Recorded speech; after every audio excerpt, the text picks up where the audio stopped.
Alors bonjour à tous, j'espère que vous allez bien et bienvenue à votre émission chrétienne Vivre pour Christ. Je sais, ça fait longtemps que vous m'avez pas entendu dire ça parce que voilà, j'étais ups and down avec les conférences que j'avais organisées pour la dédicace de mon livre. Je suis allée à Yaoundé, je suis allée à Douala, je suis allée à Paris, je suis allée même en Belgique. Et j'ai présenté mon livre, Mon voyage pour plaire au cœur du roi. Si tu ne sais pas de quoi est-ce qu'il s'agit, je t'invite à aller regarder dans des vidéos précédentes où j'en parle. Il est disponible sur Amazon si ça t'intéresse. Alors ça parle tout simplement d'une jeune fille qui est moi, qui veut plaire à Dieu, qui veut plaire à son roi. Et c'est ça quoi. J'avais enregistré aussi notre vidéo même au Cameroun que j'aurais voulu partager avec vous ici, mais malheureusement ou heureusement, toutes choses concourent au bien de ceux qui aiment Dieu. J'avais perdu ma carte mémoire. Alors voilà, c'est un peu ça. Je suis de retour. Ça n'a pas été évident de revenir parce que quand tu prends un long moment d'absence, tu es toujours en train de procrastiner ton retour parce que tu te dis, en tout cas pour moi, je me disais, ok, je reviens aujourd'hui, ok, je reviens demain, ok. Bref, anyway, pour dire que je suis là. Et aujourd'hui, je voulais partager avec vous quelque chose qui est dans mon cœur depuis pas mal de temps maintenant. Je ne sais même pas comment est-ce que je vais titrer cette vidéo encore. Mais il s'agit véritablement de comprendre l'essence même de la foi chrétienne, ou devrais-je dire tout simplement de la foi en Jésus. De comprendre même l'essence d'avoir donné notre vie à Christ. Qu'est-ce que ça veut dire? Où est-ce que ça nous emmène? Vous savez, parfois, lorsque tu as été chrétienne, tu as donné ta vie à Christ, depuis un certain bout de temps, si tu fais pas attention, tu peux devenir soit insensible à la parole, c'est-à-dire que tu es un peu comme quelqu'un qui pense déjà connaître, soit sensible à la parole, mais si tu ne gardes pas le zèle, elle rentre dans une oreille et elle sort dans l'autre. Bon, tu vas me dire, bon, si je suis sensible, comment elle peut rentrer à une oreille et sortir dans l'autre? Qu'est-ce que je veux dire par là? C'est que on peut verser des larmes à tous les services, se repentir à tous les services, mais on ne porte pas vraiment la vie Zoé. Oui, cette nouvelle vie que la Bible va dire, les choses anciennes sont passées, voici toutes les choses sont devenues nouvelles. Donc il y a une nouveauté de vie. Et parfois lorsqu'on est trop accommodé, comme je dis, à la vie chrétienne, à la vie de l'église, on peut tomber dans la familiarité. Et c'est bizarre parce que dimanche, notre pasteur prêchait justement sur l'estime pour les choses sacrées. Et lorsqu'il parlait, je me rendais véritablement compte que c'était profond parce que effectivement, il disait qu'il y a plusieurs autres religions qui prennent au sérieux leur religion, leur Dieu. Et parfois, nous qui nous appelons chrétiens, c'est souvent nous qui prenons le plus à la légère notre foi, notre marche avec Christ. Je ne sais pas si c'est parce que nous croyons ultimement à sa grâce et à son infinie bonté et amour que nous perdons parfois un peu la crainte, ou si c'est simplement par ignorance. Dans tous les cas, aujourd'hui, on va lire un verset biblique dans le livre de Philippiens 2 à partir du verset 12. Alors, c'est l'apôtre Paul qui parle et il va dire ici: ainsi, mes bien-aimés, comme vous avez toujours obéi, travaillez à votre salut avec crainte et tremblement. Non seulement comme en ma présence, mais bien plus encore que je suis absent. Car c'est Dieu qui produit en vous le vouloir et le faire selon son bon plaisir. Faites toutes choses sans murmure ni hésitation, afin que vous soyez irréprochables et purs, des enfants de Dieu irrépréhensibles, au milieu d'une génération perverse et corrompue, parmi laquelle vous brillez comme les flambeaux dans le monde. Portons la parole de vie, et je pourrai me glorifier au jour de Christ de n'avoir pas couru en vain, ni travaillé en vain. Et même si je sers de libation pour le sacrifice et pour le service de votre foi, je m'en réjouis et je me réjouis avec vous tous. Vous aussi, réjouissez-vous de même et réjouissez-vous avec moi. Alors, c'est un passage biblique que j'avais déjà lu et c'est un passage biblique vraiment très, très, très intéressant. L'apôtre Paul est en train de recommander ici aux Philippiens de pouvoir travailler à leur salut. Mais je sais qu'on a souvent ce débat qui est un peu sans fin sur ce n'est pas les œuvres, c'est pas la foi. Et la Bible va dire que montre-moi ta foi et je te montrerai ma foi par mes œuvres. Ok? Alors c'est important, mon cher reformulé, mais c'est important de comprendre que si je crois en Dieu, il y a des œuvres de la foi qui doivent être produites. Et ici, l'apôtre Paul est en train de dire aux Philippiens de travailler à leur salut.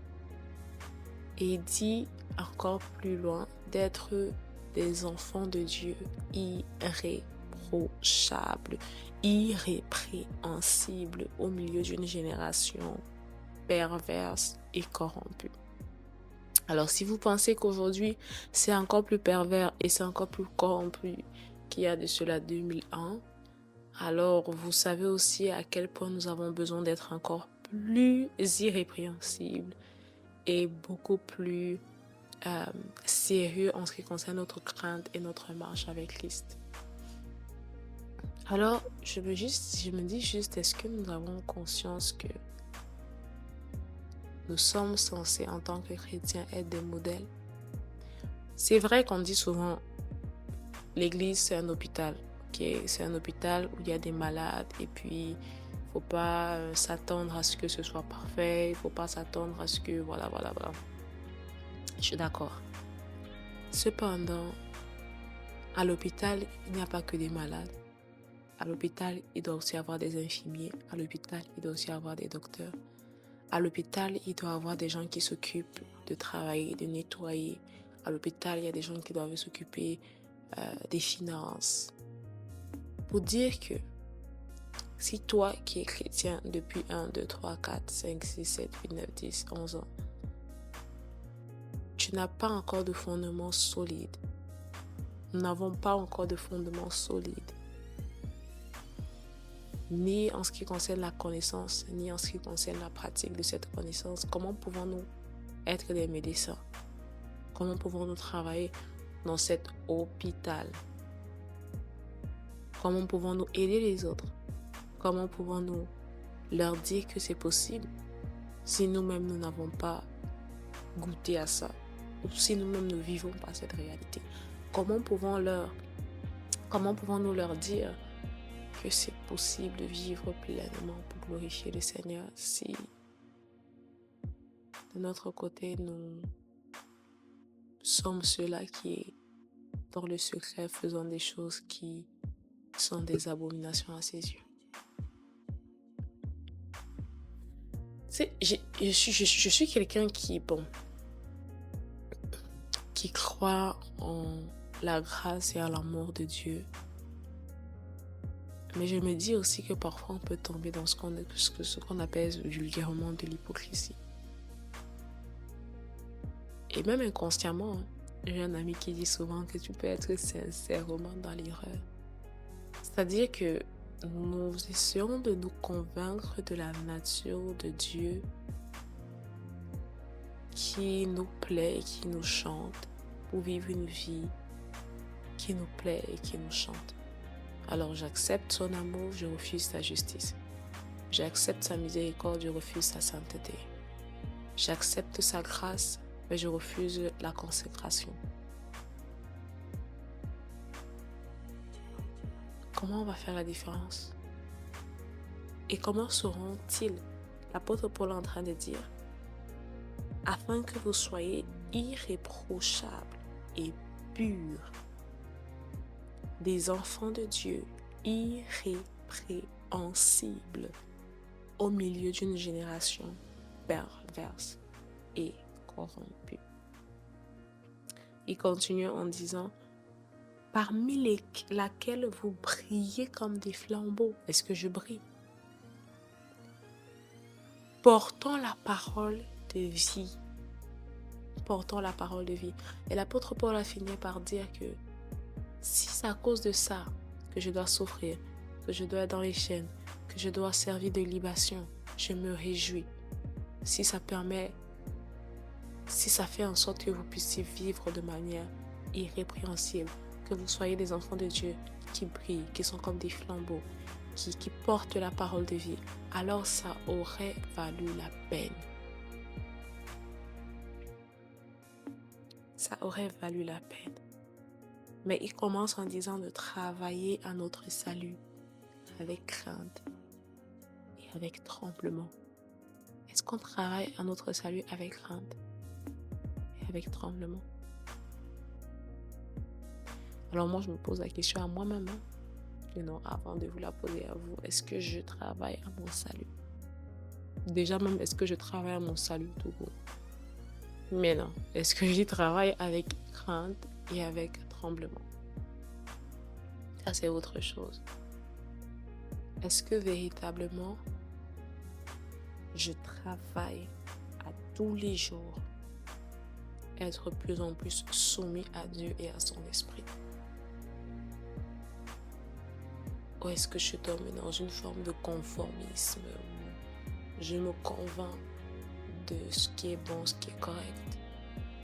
Dieu nous aime tous. Arrêtez de juger, arrêtez de condamner. Ouais, j'ai fait ça, mais Dieu me connaît, Dieu connaît mon cœur. Il n'y a pas ce désir de travailler à notre salut avec crainte et avec tremblement. Ce désir d'être irrépréhensible, irréprochable, être des lumières comme des flambeaux et porter la parole de vie. J'ai écouté un homme de Dieu qui a dit hier que, parce que la Bible dit que Jésus-Christ a envoyé les disciples afin d'être des témoins, il ne parlait pas tout simplement d'être témoin comme quelqu'un qui est témoin de quelque chose qui s'est passé. Mais il parlait également de devenir eux-mêmes un témoignage vivant de Christ. C'est-à-dire qu'ils puissent porter la vie de Christ au point où quelqu'un d'autre peut dire « Oh, c'est vrai. Christ est vivant, Christ est ressuscité. » Et je sais qu'à l'église aujourd'hui, on peut nous donner tellement de responsabilités, de titres, de positions. Et parfois même les gens autour de nous, dans les blagues, vont dire certaines choses qui nous permettent, ou peut-être pas dans les blagues, peut-être c'est l'opinion qu'ils ont de nous, mais qui nous donnent un peu l'impression que nous sommes quelqu'un. Qui nous donne l'impression que je suis une femme spirituelle, je suis un homme spirituel. Mais est-ce que si on sent de nos cœurs, véritablement nous marchons, nous travaillons notre salut avec crainte et avec tremblement? C'était un peu ça que je voulais partager avec vous ce matin. Et qu'est-ce que ça veut dire travailler à notre salut avec crainte et avec tremblement? Je pense que tout simplement, c'est chaque jour déjà refuser de prendre pour acquis le fait que nous soyons enfants de Dieu. Mais également de prendre pour acquis que si nous sommes enfants de Dieu, alors nous n'avons rien à faire. La dure réalité, c'est que être enfant de Dieu implique beaucoup de choses à faire. Parce que nous sommes différents. Des choses à faire, des choses à ne pas faire. Et je ne vais pas les citer ici parce que tu les connais. Le Saint-Esprit nous parle à nous tous. Et c'est ça, ma prière, c'est que nous puissions faire la différence. Que véritablement nous puissions vivre pour Christ. Pas pour nous. Pour lui. Alors j'espère que cette vidéo t'a béni, qu'elle te bénira d'une manière ou d'une autre. Et on se retrouve prochainement pour une autre vidéo. Que Dieu te bénisse abondamment. Et bonne journée à toi.